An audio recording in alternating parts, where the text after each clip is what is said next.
नमस्कार। ये पत्र हीरा लाल जी बंसाली ने मुझे लिखा है और उनकी उम्र 81 वर्ष है और उन्होंने जो परेशानियां लिखी हैं, उन्होंने जो रिपोर्ट भेजी है उसमें तो लीवर फैटी आया है और प्रोस्टेट की शिकायत आई है जिसे हम गदूद बढ़ना बोलते हैं।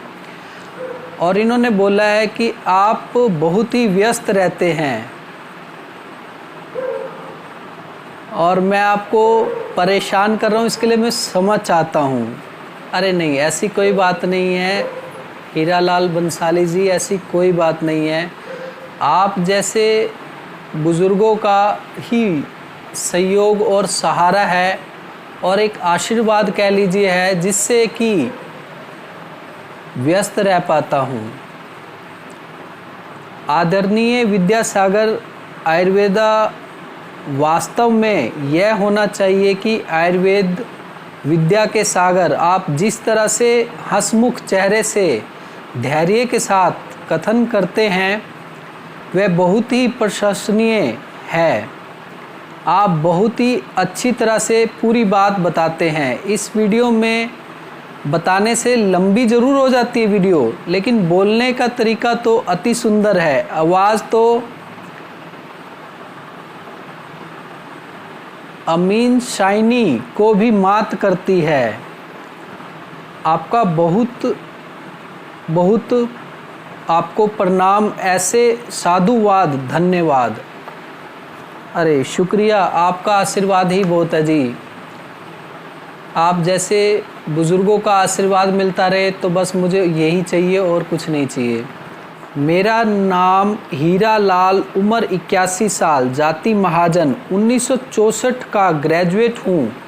जीवन में बहुत सारे उतार चढ़ाव देखा है, अब बहुत सी साधारण स्थिति में हूँ। समाज हित में आरटीआई सूचना का अधिकार कानून 2005 का स्वहित में भी उपयोग कर रहा हूँ। मेरा वज़न 74 केजी, लंबाई 5 फुट 6 इंच है। मुझे लेफ्ट कान से बिल्कुल सुनाई नहीं देता। हीरा लाल बंसाली जी, इस उम्र में हमारी जो इंद्रियां हैं ना, टेस्ट ख़त्म हो जाती है, कानों की सुनने की क्षमता कम हो जाती है, देखने की क्षमता कम हो जाती है। कान से मुझे 60% राइट साइड के कान से सुनाई देता है, लेफ़्ट साइड के कान से नहीं सुनाई देता। मोबाइल से सुनाई देता है। जीभ पर कोई भी तीखी नमकीन या हरी, लाल, काली, सफ़ेद मिर्च चखते ही छाले हो जाते हैं। 2-3 साल से यह स्थिति चल रही है। ये आपके ना स्टमक में, जिसे कहते हैं आमाशय, उसमें ओवर गर्मी, जिसे कहते हैं पित्त ज़्यादा बनने के कारण ये पोजीशन आ रही है। गले में कफ बहुत निकलता है। संभव है कि ये फेफड़ों में कफ बनता है। ठीक है, ये जो कफ में यहाँ पे फील होता है ना आपको, वो फेफड़ों के अंदर ही तैयार होता है, तभी निकलता है। एक्सरे में कोई खराबी नहीं बताती है। कफ की जांच में कोई खराबी नहीं आई, नेगेटिव है। कैप्सूल अमोक्सिसिलिन 675 mg के लगभग 30-35 खाए हैं, कोई फ़ायदा नहीं हुआ है। इन्होंने फिर बताया कि जो इन्होंने blood urea, creatinine, bilirubin, direct bilirubin, SGPT, liver LFT test, ये सब करवा रखे हैं इन्होंने।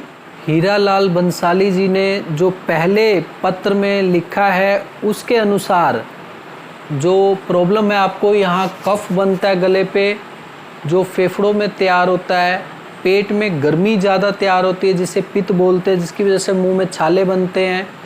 घुटनों की दिक्कत बताई है आपने। लीवर आपका बढ़ा हुआ है, फैटी लीवर है।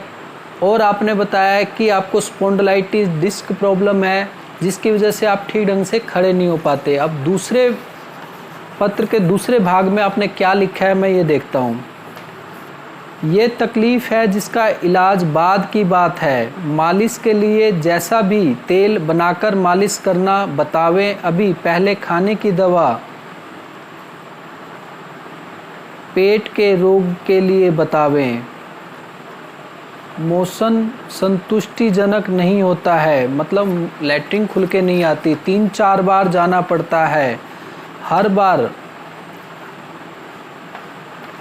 एनीमा लेना पड़ता है जिससे पेट साफ हो, 1 घंटा लगभग लग जाता है, मल द्वार पर चिकनापन लगता है, गैस एसिडिटी बनती है, मोशन के बाद भी पेट पर मल द्वार पर दबाव काफ़ी ज़्यादा रहता है, भूख भी नहीं लगती है। कहने का मतलब जो है मल द्वार में हमेशा प्रेशर बना रहता है कि मल आएगा, अभी आएगा मल, और जाते हैं तो खुल के नहीं आता, उसके लिए एनीमा लेना पड़ता है। पेट में एसिड गैस, एसिड ये गर्मी के कारण बनता है, गैस जब हमारा लीवर आंते अच्छे से डाइजेशन ना करे तब बन जाता है। यूरिन के लिए रात में 5-6 बार उठना पड़ता है, वो प्रोस्टेट के कारण यूरिन हो जाता है। दिन में 12 बार 10 बार यूरिन के लिए जाना पड़ता है, 125 से 200 मिलीलीटर यूरिन होता है। प्रोस्टेट में जो परेशानी होती है वे सभी हैं। जीवन शैली सुबह 4:30 बजे से 5 बजे उठ जाता हूँ, यूरिन करने के बाद 4 गिलास हल्का गुनगुना निवाया पानी को कहते हैं, घूट घूट करके पीता हूँ। उसके बाद मोशन करने जाता हूँ। 7:30 से 8 बजे लगभग नाश्ता करता हूँ, जिसमें उपमा, 1 चपाती, लगभग 20-30 ग्राम 20-30 ग्राम के करीब होती है। 1 चाय लेता हूँ। 12-12:30 बजे के करीब खाना खाता हूँ, जिसमें 1:30 से 2 बजे हरी सब्जियाँ और चपाती, दाल आदि लेता हूँ। उसके बाद दाल बिल्कुल नहीं लेता। नीचे दांत थोड़े से, इसलिए दांतों को से चबा नहीं पाता। जीभ तालू से मुझे करके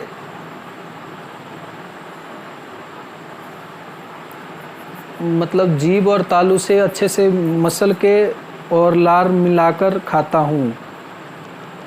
शाम को खिचड़ी या दूध में चपाती 1 से 1.5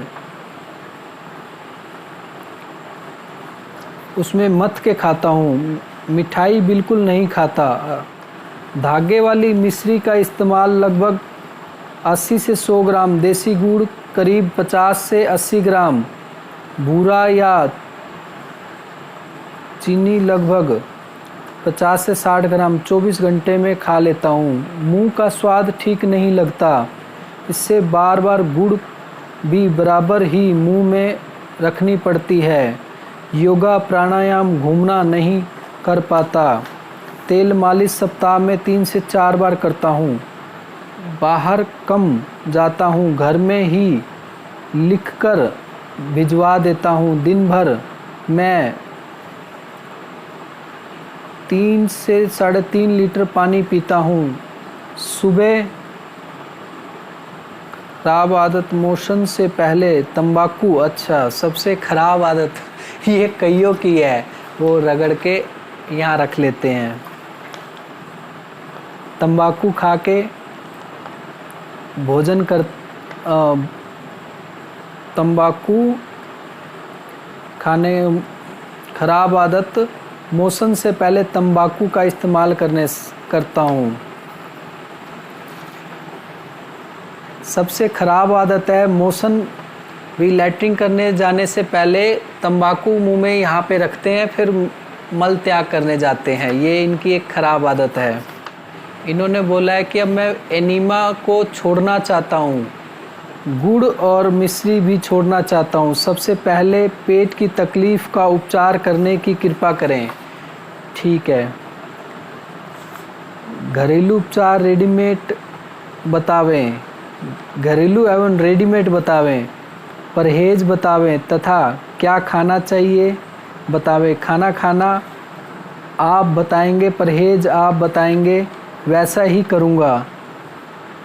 एक निवेदन है, वीडियो में जो भी उपचार बतावें वह स्क्रीन पर भी लिख देवें। जानने में सुविधा होगी, कृपया इलाज तुरंत बताएं। 81 साल का हो गया हूँ, स्वस्थ होकर इस संसार से विदा होने से पहले समाज के हित में कुछ करना चाहता हूँ। आपकी जो भी सेवा होगी करने को तैयार व तत्पर हूँ। सेठ हीरालाल बंसाली जी, आप ठीक हो जाइए, यही मेरी सेवा है। और भगवान से कहूँगा कि जो मैं आपको औषधि बताऊँ उससे आप जल्दी से जल्दी ठीक हो जाएं। तो आपने पहले बताया कि घरेलू उपचार बतावें। घरेलू उपचार में सबसे पहले आपके लिए बताना चाहूँगा, जो छोटी इलायची के बीज, इसबगोल का छिलका और आंवला, सूखा आंवला, ये तीनों बराबर मात्रा में लें, पीस के पाउडर बनाएं। 1-1 चम्मच खाना खाने के 3 बार आधे घंटे के अंतर पे लें। जैसे खाना अभी खाया तो आधे घंटे बाद इस्तेमाल करें। इससे फैटी लीवर, आमाशय की गर्मी, प्रोस्टेट की बढ़ी और जो एसिड गैस बनता है उसकी समस्या आपकी दूर हो जाएगी। दूसरी बात, अब आपने कहा है कि रेडीमेड उपचार में मंदाग्नि हरण सिरप 3 चम्मच सुबह शाम खाना खाने के आधे घंटे बाद इस्तेमाल करें। गदूद नाशक वटी 1 से 2 गोली सुबह शाम लें। इससे गदूद की समस्या, पेट गैस की समस्या, फैटी लीवर की समस्या आपकी दूर होती चली जाएगी। अब आपने परहेज पूछा है, तो परहेज आपने तेज मिर्च मसाला, बाज़ार का तला फला, वो आपने पहले ही बंद कर रखा है। चाय कॉफ़ी अगर आप लेते हैं तो थोड़ा कम कर दें। मीठा भी आप मेरे हिसाब से थोड़ा सा ज़्यादा ले रहे हैं तो थोड़ा सा कम कर दें। इन्हीं चीज़ों का आप ज़्यादा ध्यान दें। अब आपने जूस वगैरह का ज़्यादा इस्तेमाल करना है, दलिया खिचड़ी का ज़्यादा इस्तेमाल करना है। तरी, हरी साग सब्जियों की तरी में रोटी के छोटे छोटे टुकड़े करके उसे मथ दें और उसमें अच्छे से थोड़ी देर पड़ा रहने दें, उसके बाद उसे खाएं। वो आपके लिए फ़ायदेमंद होगा। और जो मैंने औषधियाँ बताई हैं, रोटी सब्जी जो भी खाएं, हरी सब्जियों को तरी लेके उसमें रोटी को छोटे छोटे टुकड़े करके, अंगूठे भर टुकड़े करके उसके भिगो दें और मथ के खाएं। और जो जीवन शैली आपकी है बहुत अच्छी है, और जो मैंने उपचार बताए हैं उससे आप धीरे धीरे बिल्कुल निरोग होते चले जाएंगे। अगर आपको गैस बहुत ज़्यादा तंग करे तो गैस के लिए आप कोशिश करें ज़्यादा तीखी चीज़ें, ज़्यादा देर से पचने वाली चीज़ें मत लें। और उम्मीद करूंगा जो मैंने इस वीडियो में आपको उपचार बताए हैं, घरेलू उपचार, रेडीमेड उपचार, ये आपको जहां आप रहते हैं वहीं आसपास में देसी जड़ी बूटियां रखते हैं, उनके पास आसानी से, देसी दवाइयां रखते हैं, उनके पास आसानी से मिल जाएगी। अगर आपको नहीं मिल पाती तो आप हमसे मंगवा के लाभ उठा सकते हैं और अपनी बीमारी को दूर कर सकते हैं। और रेडीमेड उपचार में कुछ और अन्य औषधियाँ आती हैं, वो भी मैं आपको बता देता हूँ। गोकसुर आदिबटी 2 गोली सुबह, 2 गोली शाम को ले सकते हैं। कुमारी या सब 3 से 6 चम्मच ले सकते हैं। रेडीमेड उपचार में अगर एक आपको नहीं मिलती तब मैंने ऑप्शन बताया है, वैसे ज़रूरत नहीं है। वैसे रेडीमेड उपचार और घरेलू उपचार मैंने जो पहले बताए हैं उसी को करके आप लाभ उठा सकते हैं। और आज के लिए इतना ही। अगली वीडियो में कुछ और लेके मिलता हूँ। धन्यवाद।